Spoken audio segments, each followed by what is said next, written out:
Here I have KIANO Elegance 5.1 and let me show you how to enable battery saver mode on the following device.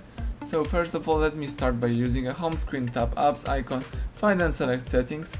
Then let's scroll down and here you should find the battery. It's located under device tab, let's tap it. And as you can see here, we've got some statistics about your battery. You can, for example, turn on the battery percentage on the screen.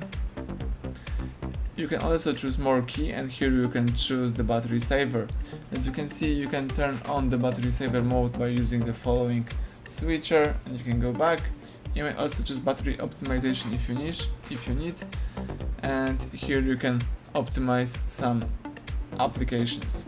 So as you can see, the battery saver is now enabled and you can disable this mode by using the upper bar twice and here by tapping battery saver.